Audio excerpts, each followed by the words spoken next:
Hello दोस्तों, स्वागत है आपका हमारे YouTube चैनल पर। घर बनवाने में ये फालतू खर्च आप मत कर देना, क्योंकि अभी के टाइम पर घर बनाना इतना महंगा हो गया है। क्योंकि लेबर का रेट भी डे बाय डे बढ़ रहा है और मटेरियल का रेट भी डे बाय डे बढ़ना ही है, उसमें कम नहीं होना है। ऐसा नहीं है कि आज अगर रेट मटेरियल का ज़्यादा है तो कल कम हो जाएगा, ऐसा बिल्कुल भी नहीं है। क्योंकि महंगाई के हिसाब से सारी चीज़ों का रेट डे बाय डे बढ़ रहा है, तो इस कंडीशन में घर बनवाना बहुत महंगा होता जा रहा है। तो अगर आप मेरी ये 10 बातें मानेंगे जो मैं आपको आगे बताने वाला हूँ वीडियो में, और ये 10 बातें जो मैं आपको बता रहा हूँ ये मान करके अगर आप अपना काम कराएंगे, तो आप मान के चलिए कि आपके घर में 3 से 4 लाख रुपए बहुत आसानी से बच सकते हैं। और अगर आप मेरा बताया हुआ टिप्स एंड ट्रिक्स फॉलो करेंगे तो घर में मजबूती में भी आपको फायदा होगा, मजबूती भी कम नहीं होगी और पैसे भी बचेंगे, और मजबूती में कोई कॉम्प्रोमाइज भी नहीं होगा। तो आप वीडियो को इन तक जरूर देखिए। मैं आपको एक एक पॉइंट, कुछ 10 पॉइंट बताऊंगा। सबसे पहला पॉइंट हमारा क्या है? सबसे पहला हमारा काम होता है प्लानिंग करना। तो आपको कभी भी ठेकेदार से डिजाइन नहीं लेना है। मैं आपको बता रहा हूं मैं ऐसा क्यों कर रहा हूं।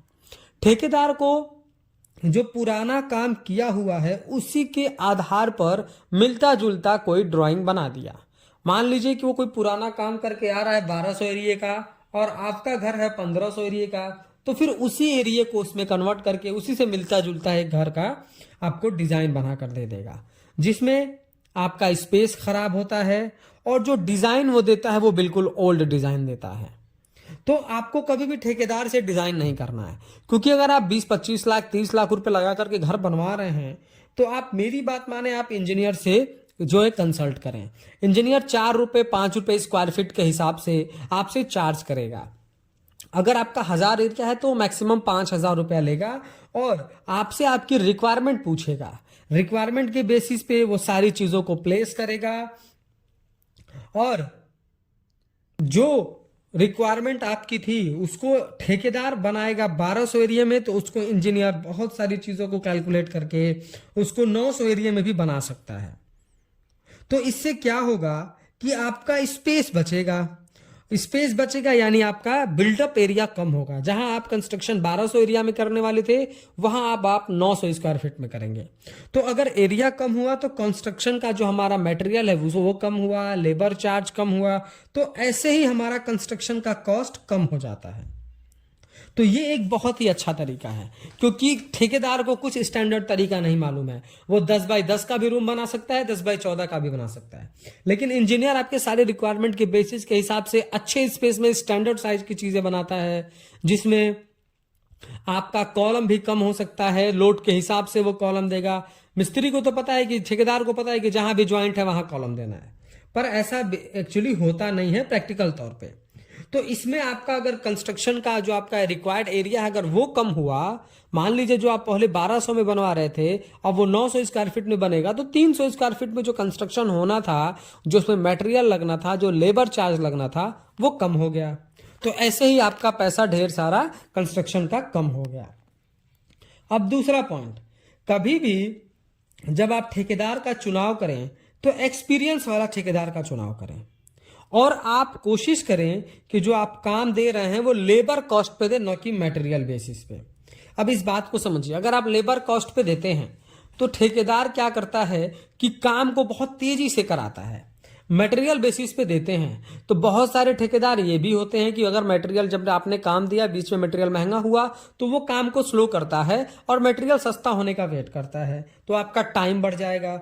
दूसरा, वो मटेरियल जो है चीप क्वालिटी का भी यूज करेगा, जो आपको नहीं पता चल पाएगा, क्योंकि आप डेली साइट को नहीं आ पाएंगे, तो वो कुछ ना कुछ इधर उधर करके आपके मटेरियल से भी कॉम्प्रोमाइज करेगा, जो कि आगे चल के आपके बिल्डिंग के स्ट्रेंथ से कॉम्प्रोमाइज हो सकता है। इसलिए आप लेबर कॉस्ट पे काम दीजिए, मटेरियल खुद खरीदिए। जब आप बल्क में मटेरियल खरीदते हैं तो वहां पर आप बार्गेनिंग कर सकते हैं, तो वहां भी आपका एक ठीक ठाक पैसा, लगभग लाख रुपए तक आप बचा सकते हैं। और ठेकेदार मटेरियल में कॉम्प्रोमाइज वहां कर रहा था, यहाँ मटेरियल आप सब दे रहे हैं, तो फिर उसके स्ट्रेंथ में या फिर मटेरियल जो है हमारा उसके स्टैंडर्ड साइज में, उसकी क्वालिटी में कॉम्प्रोमाइज नहीं होगा। तीसरा, देखिए मटेरियल भी जो आपको परचेस करना है वो बहुत ब्रांडेड नहीं जाना है। खास तौर में बात कर रहा हूं स्टील के बारे में। इस यहां पर मैं आपके स्टील के बारे में बता रहा हूं। देखिए जो क्या है ब्रांडेड स्टील है, आप कभी भी देखिएगा जो दूसरे स्टील होंगे, जिंदल पैंथर अभी आप लेने जाएंगे तो आपको 62-65 रुपए केजी पड़ जाएगा। वहीं आपको टाटा जो है 78 से 80 रुपीज केजी मिल जाएगा। तो देखिए ऐसा नहीं है कि इनका सरिया बिल्कुल खराब होता है, ये ब्रांड बड़े बन चुके हैं, एडवर्टाइज पे पैसा ज्यादा खर्च करते हैं, इसलिए इनका थोड़ा कॉस्ट भी ज्यादा होता है। नो डाउट ये जो है क्वालिटी भी बहुत अच्छी देते हैं, पर ऐसा बिल्कुल भी नहीं है कि जो हमारी लोकल सरिया आ रही है वो खराब रह रही है। उसको आप बिल्कुल कंस्ट्रक्शन में यूज कर रहे हैं, कर लीजिए। अगर आप G+1 G+2 बना रहे हैं, आप रेसिडेंशियल बिल्डिंग बना रहे हैं, वहां पर बहुत ज्यादा विंड प्रेशर, अर्थक्वेक का ये सारा मामला कम है, तो आप लोकल स्टील भी यूज कर सकते हैं।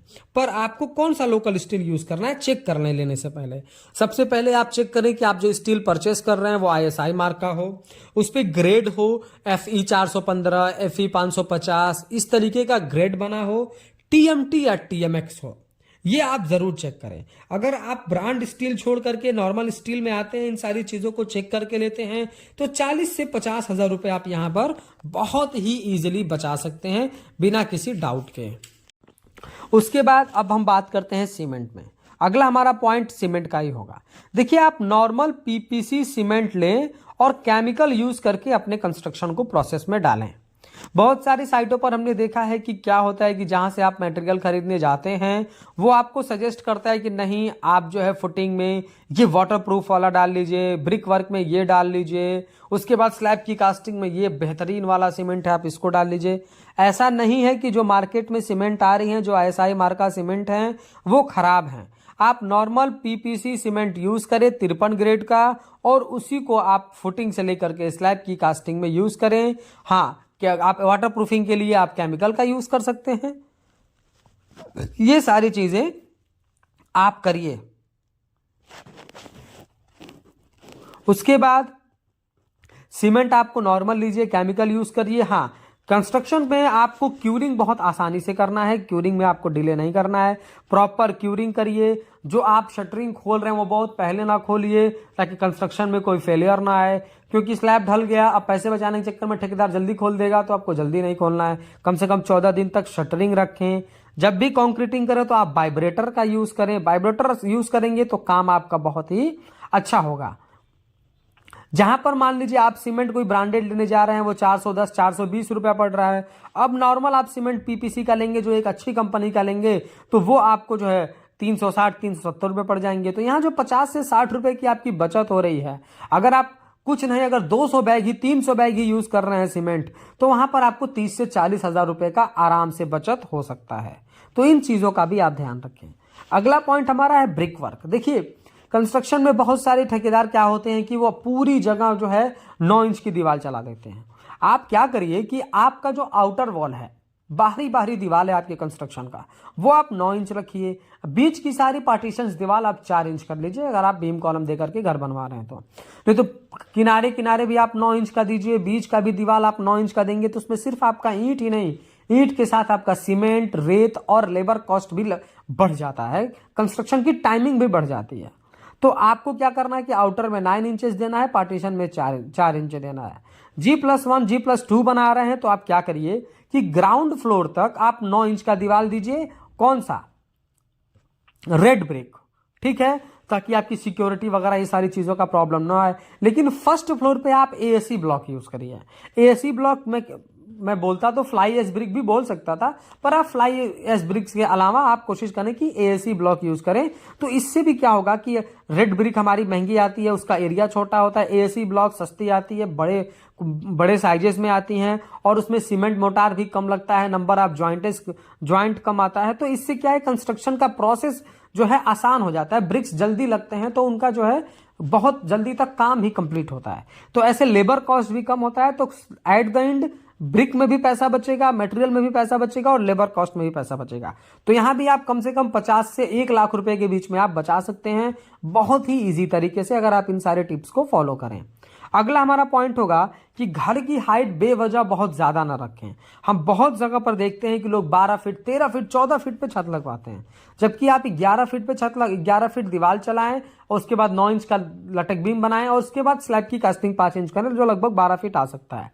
अब होगा क्या कि मान लीजिए आप बहुत लंबा जो है ऊंचा दीवार चलवा रहे हैं, तो उसमें आपकी ब्रिक की खपत है, लेबर का जो है पैसा लगना है, उसमें मोटार का पैसा लगना है, उसके बाद जो आप जो है स्कैप फोल्डिंग करेंगे उसका पैसा लगना है। तो इससे आपका लेबर कॉस्ट और मटेरियल बढ़ेगा और एट द एंड आपके कंस्ट्रक्शन का जो कॉस्ट है वो बढ़ जाएगा। तो आपको यहां भी बेवजह बहुत ज्यादा हाइट नहीं रखना है। आप एक स्टैंडर्ड साइड फॉलो करेंगे। आप अगर मिस्त्री ठेकेदार के बारे में आएंगे तो वो तो आपको 14 फीट पे छत लगा देगा, क्योंकि वो तो उसको डेली बेसिस पे पैसा मिल रहा है या फिर स्क्वायर फीट पे पैसा मिल रहा है, तो वो तो कुछ भी बोल सकता है। लेकिन स्टैंडर्ड साइज आप 11 से 12 फीट के बीच में ही रखें। ग्राउंड फ्लोर और फर्स्ट फ्लोर आप 10 फीट तक रख सकते हैं, उसमें आपको कोई प्रॉब्लम नहीं आएगी। अगला हमारा पॉइंट है, बहुत सारे लोगों को देखा गया है कि लोग घर का एलिवेशन दूसरों को दिखाने के चक्कर में बहुत ही बल्कि और बहुत ही ज्यादा उसमें एक्सपेंसिव चीजें लगा करके डिजाइन बना रहे हैं, जिसमें होता क्या है कि आपका कुछ नहीं, सिर्फ लेबर कॉस्ट और मटेरियल का पैसा बढ़ जाता है। तो ऐसा आप बिल्कुल ना करें। एलिवेशन और डिजाइन बहुत ज्यादा जो है आप बल्कि ना रखें, बहुत शो ऑफ करने वाला ना हो। आप अपने बजट के हिसाब से एक सादा डिजाइन रखें। सादा डिजाइन देखने में ज्यादा अट्रैक्टिव भी लगता है, तो इस तरीके से आप यहां भी कुछ पैसा कम कर सकते हैं। ये तो बात हुआ हमारा स्ट्रक्चर का।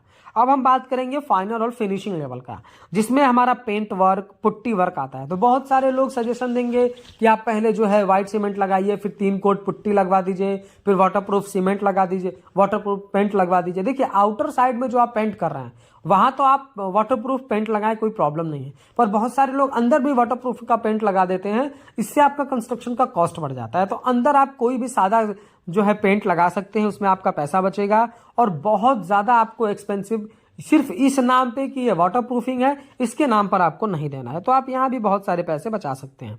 मार्बल, ग्रेनाइट, टाइल भी सोच समझ के लगाएं कि आपको कहां लगाना है। जैसे कि आपको क्या बोलते हैं कि आप अपने किचन में लगा सकते हैं, हॉल में आप ग्रेनाइट और मार्बल लगा लें, लेकिन बाकी फ्लोर पे आप टाइल यूज करें मार्बल लुक का।